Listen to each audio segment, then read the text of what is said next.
Cette semaine, on se demande pourquoi tout le monde déteste le style vestimentaire de la nouvelle rédac-chef de Vogue. Notre collègue Ben nous explique pourquoi les gens sont plus que les circonstances de leur mort. Puis moi, j'invite Daniel Flores, un Mexicain qui a immigré au Canada et qui documente son apprentissage du français en ligne. Bienvenue au Balado Urbania, où chaque semaine, on vous présente des histoires que vous avez peut-être pas vues passer, mais qui font réfléchir autant que ce qui fait la une. Moi, c'est Flo, puis parlant d'apprendre une langue, je sais pas vous, mais je trouve que Duolingo devient super passif-agressif quand tu commences à sauter des jours. Hey, moi, j'ai déjà attendu tellement longtemps, mais comme j'avais abandonné. Tu sais, t'apprends une langue, mettons, pour un voyage, puis là, tu reviens du voyage, tu arrêtes. Puis là, le petit bonhomme devient progressivement de plus en plus fâché sur les comptes. Très fâché, il était tout rouge, puis il y avait de la fumée, moi. Oui. Il était extrêmement en colère. Puis c'est genre, les notifications push que tu reçois, c'est comme, ben c'est sûr que si tu reviens pas, t'apprendras pas. Oui, ou des emails. Moi, j'avais des emails. C'est comme, you forgot about me. T'es genre... c'est vraiment intense. S'il te plaît, c'est comme un ex-toxique, genre. Ouais. Oui. Moi, c'est Gab et je magasine trop en ligne. C'est un problème. Ce matin, Gab est arrivée en me disant qu'elle a finalisé sa commande Simons. Oui, mais ça, c'était une commande plate, puis j'étais fière parce que fallait que j'achète, genre, tu sais, un drap contour, des serviettes, des affaires vraiment plates que je repoussais depuis longtemps parce que je voulais acheter des affaires le fun comme du linge. Puis là, j'étais vraiment fière de moi d'avoir dépensé comme un bon montant pour des affaires plates dont j'avais réellement besoin. Puis là, tu vas les recevoir, puis tu vas être pas si excitée que ça. Mais non, je vais être super pas excitée. Genre des chaussettes, t'es comme, OK. Très underwhelming. Ouais. Moi, j'aimerais qu'on revienne sur l'extrait de la semaine passée avec Zachary Yoner, Zach Café Club, sur TikTok. La semaine d'avant. Il y a 2 semaines maintenant. Ouais. Qui était venu nous parler de philo, parce qu'on a publié un extrait de lui qui dit que les philosophes français ne sont pas très bons. Et pour vrai, tout le monde dans les commentaires était d'accord. Oui, moi, je pensais que ça allait plus être un hot take que ça. Je le dis même dans la vidéo. Hot take, c'est pas un hot take pantoute. Tout le monde est comme... Fucking vrai, Zach. Ce gars a raison. Ouais, ça m'a fait bien rire. J'étais comme, OK, apparemment, c'est comme un fait dont j'étais pas au courant. J'ai aimé que cet extrait trouve sa niche, tu vois. Oui, des gens en colère contre les philosophes français et beaucoup de Québécois, je pense, dans les commentaires. Ouais, et même quelques Français. Ouais. Étonnamment, les Français étaient d'accord, je sais pas. On est très international. On est international. Tu veux-tu nous partir ça? Je suis vraiment intriguée par ton sujet parce que je ne connais pas Chloé Mal. Ouais, mais je me suis dit qu'il y avait quand même matière à discussion avec toi. Je t'explique. Il y a eu un grand changement dans le milieu de la mode cet automne et je ne parle pas du fait que les pantalons Capri sont, à ma grande surprise, revenus d'entre les morts. J'ai toujours dit que c'est vraiment un des éléments de vêtements que j'aimerais faire disparaître de la planète Terre et là, c'est revenu. Je suis en colère de ça. Quand même choquant. C'est plutôt que Anna Wintour, la légendaire rédactrice en chef de Vogue, a cédé son poste après 37 ans de loyaux services. Wow. Anna Wintour a inspiré le personnage de méchante patronne dans The Devil's Wear Prada, mais elle a aussi fait de Vogue l'un des magazines de mode les plus influents au monde. Elle a construit et déconstruit des tendances, lancé des carrières de designer. Bref, c'est une iconique boss, madame, girl boss, hashtag toutes les affaires que vous voulez. Mais elle est aussi connue pour son style personnel instantanément reconnaissable. Elle a une petite coupe carrée, des lunettes soleil qu'elle porte même en dedans et des robes à motifs signées évidemment par Chanel ou Prada. C'est pas une trendsetter, mais c'est une dame qui a un style personnel fort qui reflète bien sa personnalité.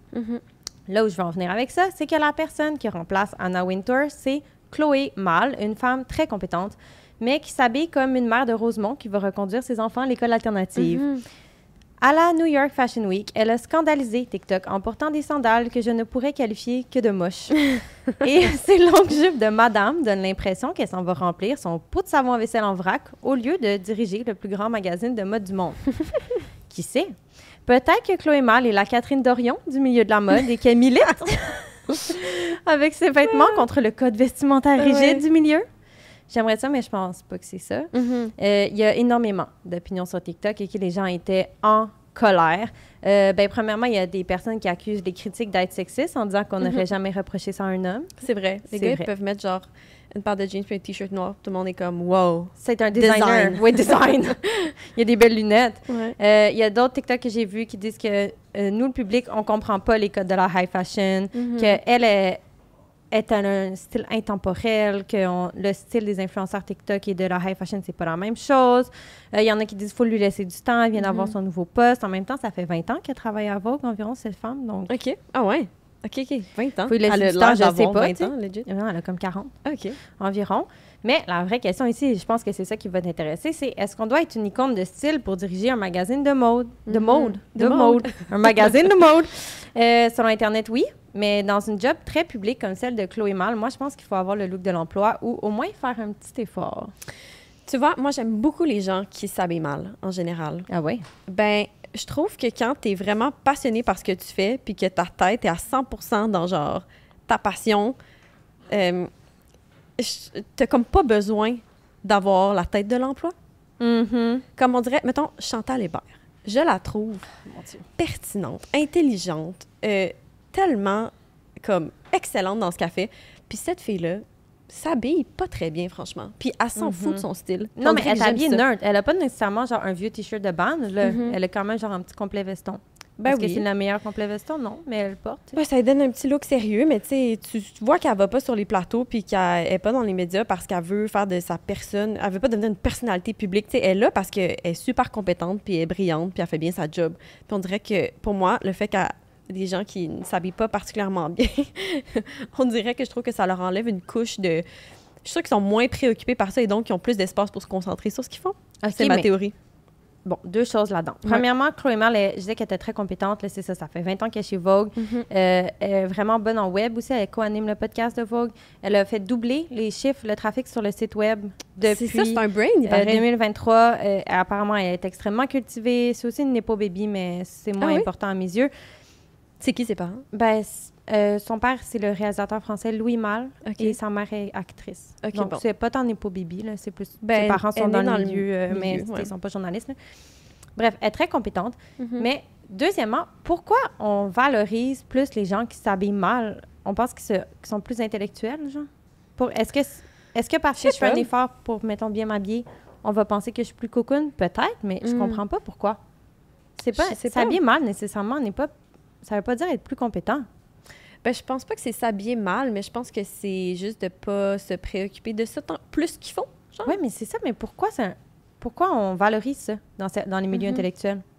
C'est vrai que ça vient souvent avec les milieux de nerds. Les milieux intellectuels valorisent beaucoup de ne pas faire un effort vestimentaire. Puis c'est vrai qu'on juge un peu peut-être les femmes intellectuelles qui sont très belles et bien mises. On est comme « Ah! » Hashtag Nelly Arcan, là, sérieux. Ouais. Tu sais, Nelly Arcan était très jugée parce qu'elle était... poupoune, mettons. Elisabeth Lemay, très jugée parce qu'elle est poupoune. Je dis poupoune, genre, elle porte une attention spéciale à son apparence physique. Donc, on pense qu'elle est moins intellectuelle. Mais je pense que c'est pas nécessairement d'être belle ou pas belle, de coller au standard de beauté ou de ne pas l'être, mais c'est plus de faire un effort conscient pour avoir un style particulier. Oui, c'est que là, il y a personne qui parle de l'apparence physique, genre de quoi Chloé Mal a l'air. Personne dit j'aime pas son nez, j'aime pas ses cheveux. Personne dit ça. Les gens disent qu'elle ne fait pas d'efforts vestimentaires ou pour être mettons juste placer ses cheveux puis se maquiller un petit peu pour la New York Fashion Week. Puis les gens, ils en demandent pas trop. Là. Je pense qu'ils veulent pas que ça devienne Hailey Bieber ou n'importe quelle hit girl. Ils veulent juste que... Je pense aussi... Bon, là, c'est une autre parenthèse, là, mais elle a aussi quand même des grosses croûtes à manger, dans le sens qu'Anna Wintour, c'est comme un personnage dans la culture populaire, qui a un style très distinctif, qu'on reconnaît tout de suite. Là, c'est sûr qu'elle part de plus loin, puis aussi, c'est un changement de garde, donc elle aura peut-être pas ce style-là. Mais... Est-ce que toi, tu penses qu'elle devrait faire un effort supplémentaire? Tu n'as peut-être pas vu son film. Je sais pas. J'aime ça, moi, que peut-être qu'elle s'en fout. Je sais pas si c'est parce qu'elle s'en fout, là, mais qu'elle ait son style à elle, du moins. Genre, je t'avoue que j'ai écouté un TikTok fort pertinent à ce sujet hier en me préparant, vu que je connaissais rien Oui, je me suis dit que c'était loin de Total. Puis je suis tombée sur le TikTok d'une fille qui était tellement intéressante qui disait qu'en fait, genre, qu'est-ce qui est beau puis qui est jugé comme intéressant dans nos feeds TikTok puis Instagram, c'est vraiment pas la même chose que ce qui est intéressant et beau dans le monde de la mode. Ben là, c'est ça dont je parlais tantôt. Je pense qu'on a vu le même TikTok. Puis c'est vrai que c'est deux univers parce que les hit girls et les influenceurs qui baignent un peu dans le monde de la mode que nous, on connaît ou auquel nous, on a accès, c'est-à-dire magasiner aux Simons puis aux Zara. Puis c'est pas le même que les runways, les fashion week, puis les gens qui peuvent se payer du Prada, justement. Non, c'est ça. Puis que dans nos feeds de TikTok à nous, on aime beaucoup les fillers, le botox, les traits qui sont comme uniformes, les visages qui se ressemblent, alors que dans le monde de la mode, de la vraie mode, genre le high fashion, ben on valorise plus l'unicité, les traits atypiques, presque les choses un peu plus bizarres et originales. C'est pour ça que quand tu vas voir un défilé. Mais quand tu vois, mettons, des extraits de défilés sur les réseaux sociaux, t'es comme « Oh, je porterais jamais ça ». Ou genre « Ah, les mannequins, je sais pas, je les trouve pas si cute que ça ». C'est parce que les codes sont différents puis valorisent autre chose, je pense. Oui, mais, encore une fois, là, on parle pas de son apparence physique, on parle de son style vestimentaire qui est... Je pense que les gens trouvent qu'il n'y a pas assez tiré à quatre épingles. Mais écoute, elle a une autre proposition. Écoute, Les gens n'ont pas aimé non plus sa première cover. Tu sais, le September issue là, ça, pour Vogue, c'est comme le gros magazine de l'année. Là. La grosse sortie de l'année, c'est en septembre. OK. Et donc, la couverture de ce magazine-là pour Vogue est très importante. Et là, la première couverture était celle signée par Chloé Mal. Donc, c'est comme c'était comme son launch, son hard launch dans le milieu. Puis les gens n'ont pas du tout aimé la couverture parce qu'elle a mis dessus les influenceurs, Gigi Hadid et Kendall Jenner. Et les gens ont trouvé ça ennuyant et prévisible et pas créatif. Donc, à un moment donné, les chiffres parlent. Hein. Si ça marche, ces affaires. Ben, c'est ça. On verra. Qui vivra, verra. Oui. Parlez-nous-en dans les commentaires si vous trouvez encore une fois que je juge les femmes pour leur... Ben, je pense que dans tous les sens. Moi aussi, quand je dis que je trouve que les gens qui s'en foutent, je les trouve un petit peu plus brillants. Je pense que c'est un jugement aussi. Fait que, tu sais, Food for thought. Cancellez-nous de tous les bords. OK. Attends, j'ai appuyé sur le bouton avant qu'on appelle Ben. Excellent. Parfait. Cette semaine, on invite notre collègue Benoît Lelièvre, notre collègue journaliste, qui vient nous expliquer pourquoi, en fait, les gens sont plus que les circonstances de leur mort. C'est comme ça que Ben nous a résumé sa chronique quand on planifiait sa venue au balado hier. Allô, Ben? Hello! C'est ça qui est le fun au balado, je trouve, c'est qu'on sort vraiment du coq à l'âne. On parle du style vestimentaire de la fille de Vogue, puis là, on est comme, les gens sont-ils plus que leur mort? Bien, écoutez, il y a un contexte à ce que je veux vous parler. Le 3 octobre dernier, il s'est passé quelque chose d'extrêmement grave à Montréal. Tous les meurtres, toutes les pertes de vie prématurées sont graves, mais celle dont je m'apprête à vous parler est particulièrement injuste. Ce soir-là, le muraliste montréalais Frédéric Marinelli buvait tranquillement une bière au MR 250 sur Mont-Royal. C'est un de ses endroits préférés. C'est là qu'il avait rencontré sa conjointe Amélie. Un inconnu est rentré dans le bar. Il lui a demandé son nom. Il l'a froidement abattu, puis avant de retourner l'arme contre lui. C'est fou, cette histoire-là. Oui, vraiment. Tu sais, qu'est-ce qui s'est passé au juste? Le tireur était venu abattre le nouveau copain de son ex-conjointe, sauf que c'était pas Frédéric Marinelli. Il n'y avait rien à voir avec ça. Il ne le connaissait même pas. Erreur sur la personne. Erreur sur la personne. Maintenant, personne ne mérite de perdre la vie au bout d'une arme à feu, mais j'ai trouvé les circonstances de ce meurtre particulièrement révoltantes. Tellement révoltant que c'est devenu le talk of the town. Puis moi-même, j'arrivais pas à m'enlever cette histoire-là de la tête. Ce gars-là était un artiste, un amoureux, un ami, un frère, comme il aimait bien qualifier lui-même ses amis. Il était une victime, il n'était pas juste ça. Un des aléas un peu plates de notre métier, c'est qu'il faut parler constamment de ce qui se passe ici et maintenant. Mais un des privilèges d'être journaliste chez Urbania, c'est de pouvoir raconter les histoires des gens en profondeur avec toutes les nuances qu'ils méritent.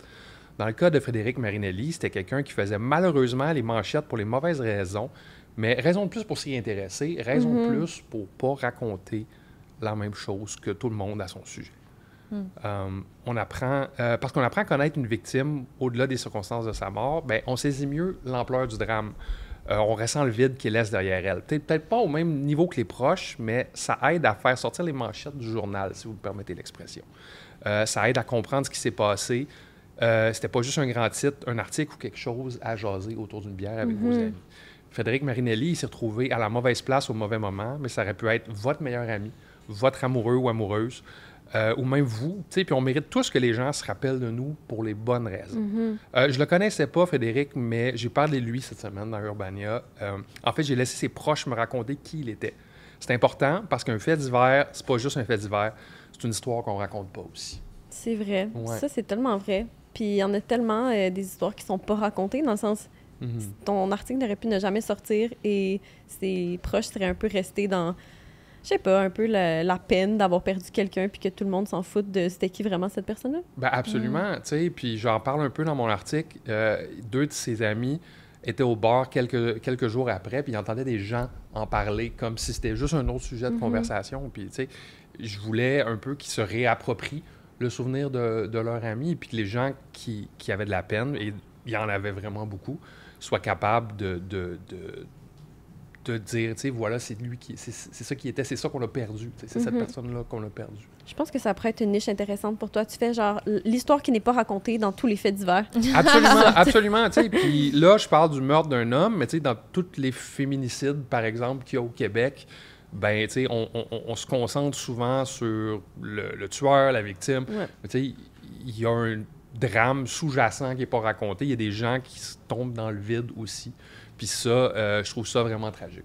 Puis on parle souvent des tueurs, là, aussi, je trouve, dans les féminicides ou dans les faits divers. On dirait que quand c'est relaté dans les médias, souvent, tu sais, genre le témoignage du voisin qui dit « C'était un gars gentil, je ne me doutais jamais qu'il allait faire ça. Puis on parle assez peu de la victime. Des fois aussi, c'est peut-être pour préserver les proches. Ouais, mais tu sais, je trouve que quand on parle du tueur comme ça, puis on parle pas justement de son crime, de qu'est-ce qu'il a enlevé aux gens, ben on normalise un peu ça. On en fait un objet de consommation. On en fait une histoire de true crime. Une personne qui meurt, c'est une personne qui sera pas là aux anniversaires de ses proches, une personne qui sera pas là à Noël. Fait que, puis c'est des choses... C'est une présence qu'on perd dans sa vie. Puis dans le cas de Frédéric Marinelli, c'est une présence que les gens trouvaient, ma foi, très magique. Moi-même, je suis submergé d'amour depuis que c'est en ligne, puis je m'imagine pas comment ses proches doivent se sentir de le voir, lui, une dernière fois en public comme ça. Là. Ça doit vraiment les aider dans leur deuil. Ben, j'espère. Ben, c'est ça qui est triste aussi, je pense. Tu sais, quand il y a une mort tragique, là, tragique ou... étrange, là. Tu sais, mettons que tu as un accident banal là, de char ou whatever.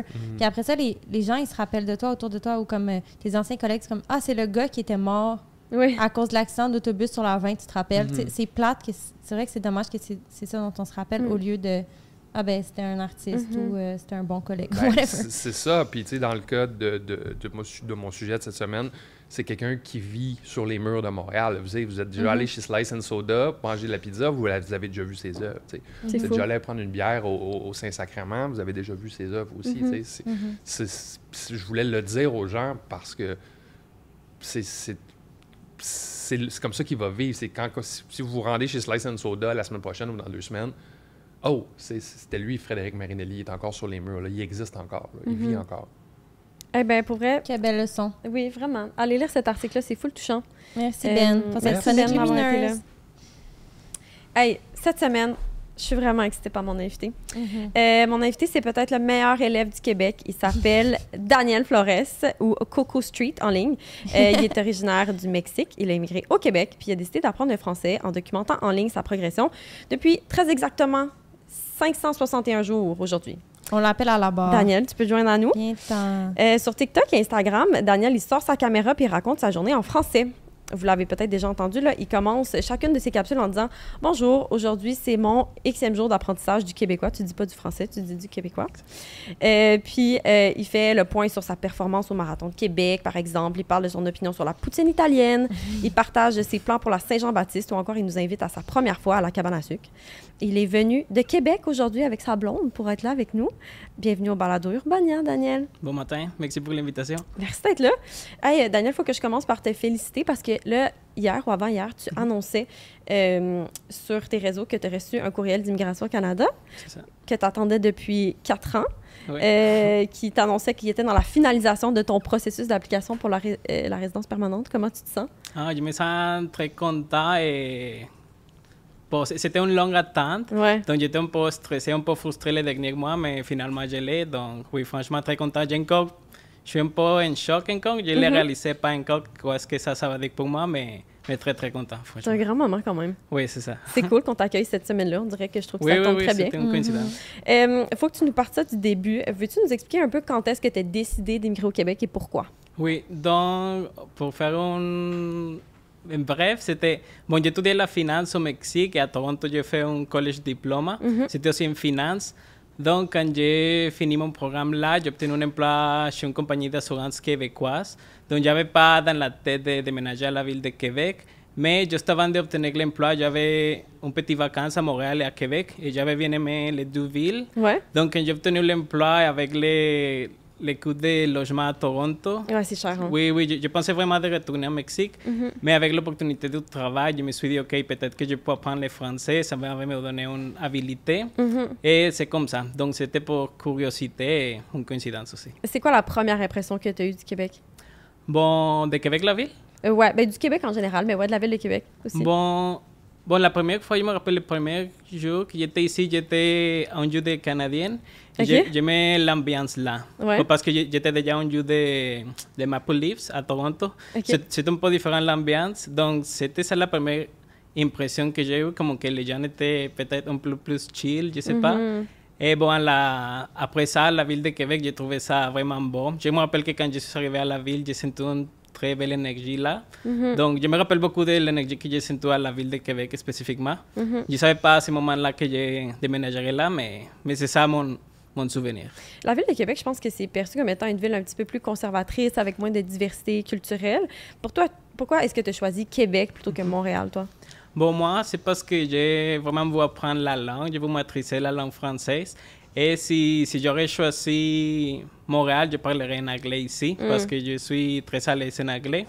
Donc, je me suis dit, OK, je vais déménager à Québec pour 2 années, après ça à Montréal. Mais maintenant, j'ai changé d'opinion, je veux rester à la ville T'es de bien à Québec, mais Québec. c'était vraiment pour apprendre la langue. OK, puis tu as rencontré ta blonde aussi à Québec? Oui, c'est Une ça. Québécoise. Oui, exact. Ça aide à rester, hein? Oui, c'est ça. C'est une autre bonne chose pour rester là. Ouais. Puis là, donc, maintenant, tu travailles pour une compagnie d'assurance à Québec, puis tu travailles en français ou en anglais?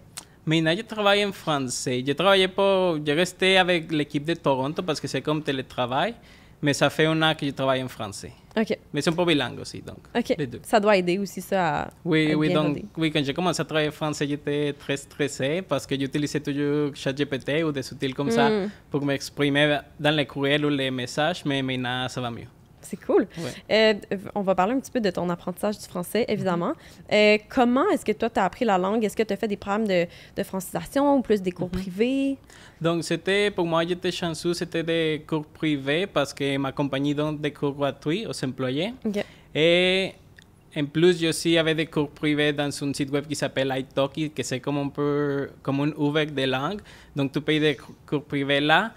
J'ai choisi de ne pas m'inscrire à la francisation du gouvernement parce qu'il y avait une longue liste d'attente.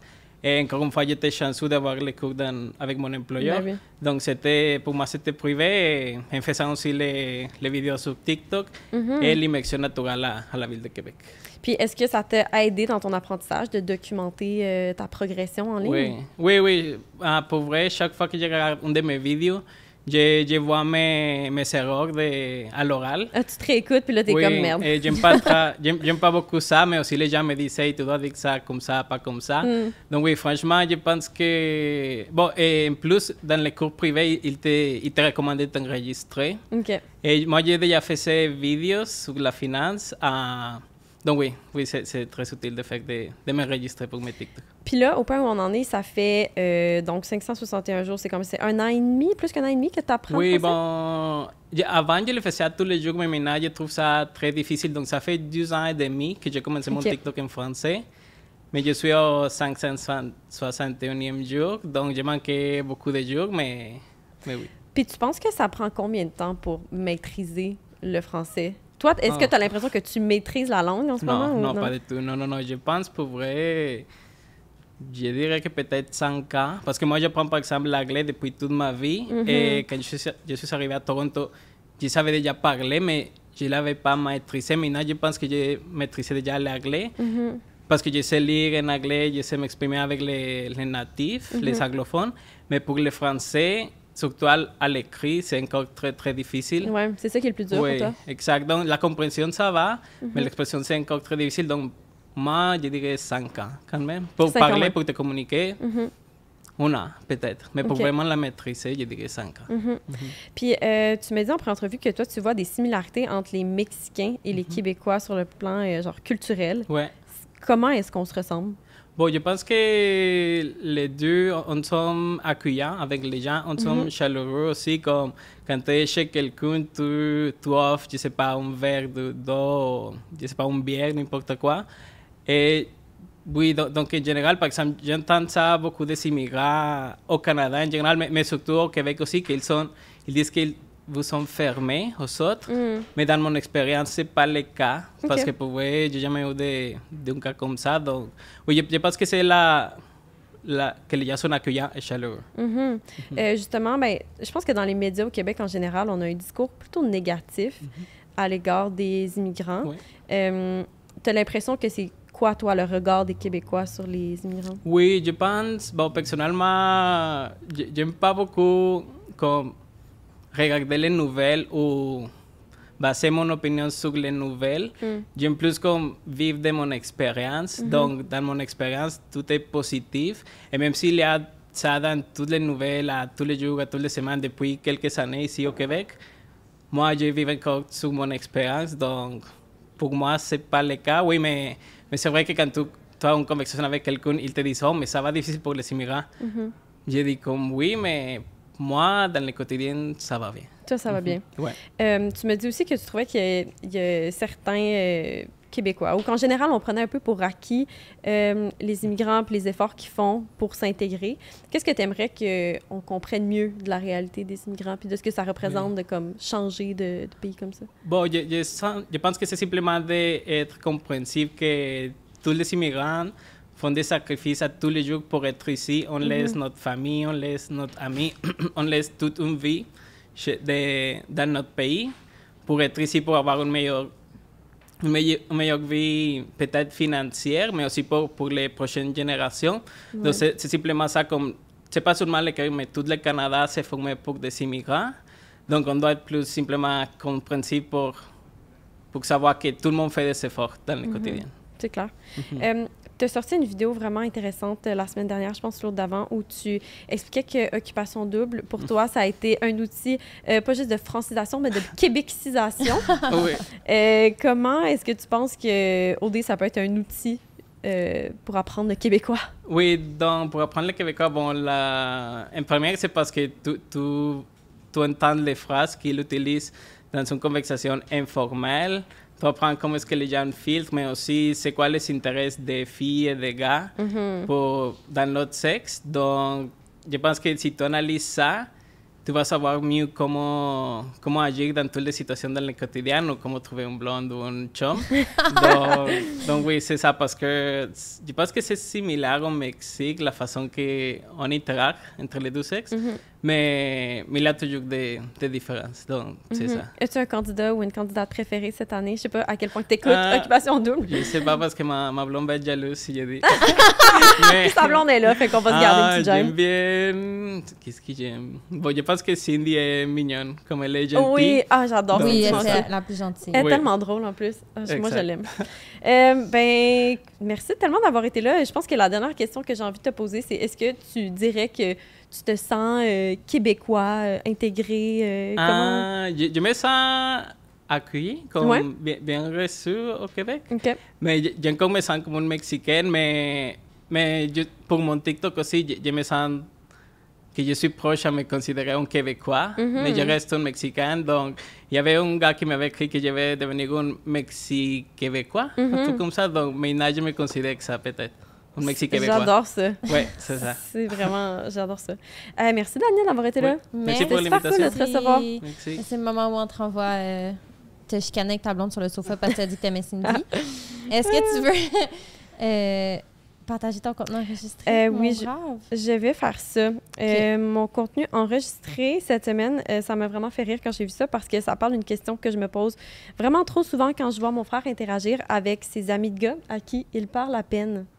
Ça parle pas beaucoup. Hein? OK, vas-y. Je te fais écouter ça, OK? C'est un peu plus long que d'habitude, mais ça vaut la peine, c'est drôle. You know how people say men don't know anything about their friends? I made a game to put it to the test. I went through a breakup this year. It was really bad. Don't ask her name. I had to move out of my apartment. I left New York. Broke my heart. What was her name? I didn't know why. I didn't really know why. Dans le fond, le gars, il est comme... J'ai vécu une grosse rupture cette année. J'ai déménagé de New York. J'étais, genre, en mille miettes pendant toute l'année. C'était quoi le nom de cette fille-là? Il demande à son ami, puis il sait pas. Puis son ami est genre, je savais même pas que t'avais une blonde. Je savais pas pourquoi t'as déménagé.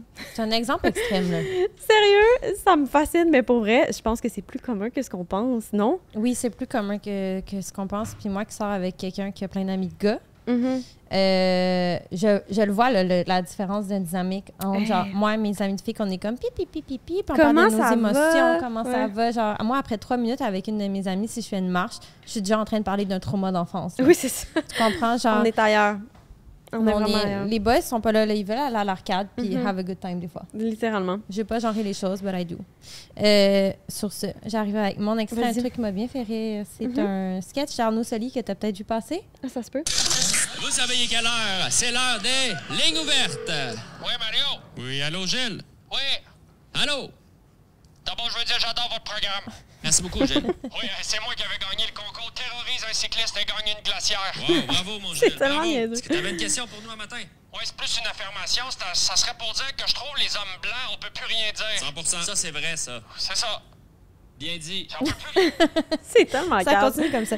C'est très drôle. C'est comme une parodie des radios poubelles, comme on les appelle. Mais ça m'a bien fait rire, moi qui avais gagné le concours Terrorise un cycliste et gagne une glacière. Oui. Parce que je sais pas si tu as vu cette semaine, mais il y avait un gars, me semble, qui a fait un TikTok à Québec pour dire qu'il s'était fait... il a failli faire un accident parce qu'il y a un pick-up qui l'a poussé dans la piste cyclable alors qu'il était à vélo.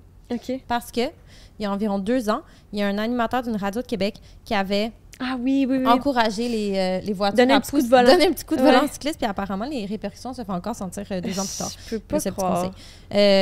Et bref, C'est ça riait épouvantable. de ça un peu.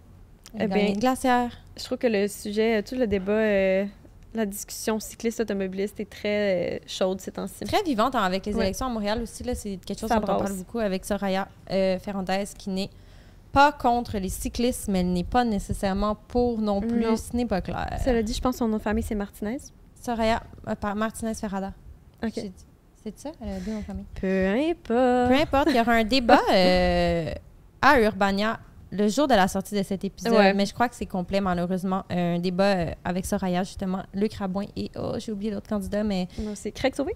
je pense pas que c'est Craig. Ah. Anyway, désolée, j'ai la fausse information, mais bref, si jamais vous trouvez un billet, je pense que ça risque d'être fort intéressant et vous en saurez plus sur les vélos. Tout à fait, mais je pense que c'était tout pour aujourd'hui. Merci Gab, merci Ben et merci Daniel d'avoir été là. Si vous avez aimé ça, vous savez quoi faire. Likez, partagez et abonnez-vous pour ne jamais rater un épisode. Puis pour plus de conversations éclairantes, d'histoires surprenantes et de rencontres extraordinaires, abonnez-vous au Micro-Mag Urbania. C'était Gab et Flo. On se retrouve la semaine prochaine. Bye. Bye bye.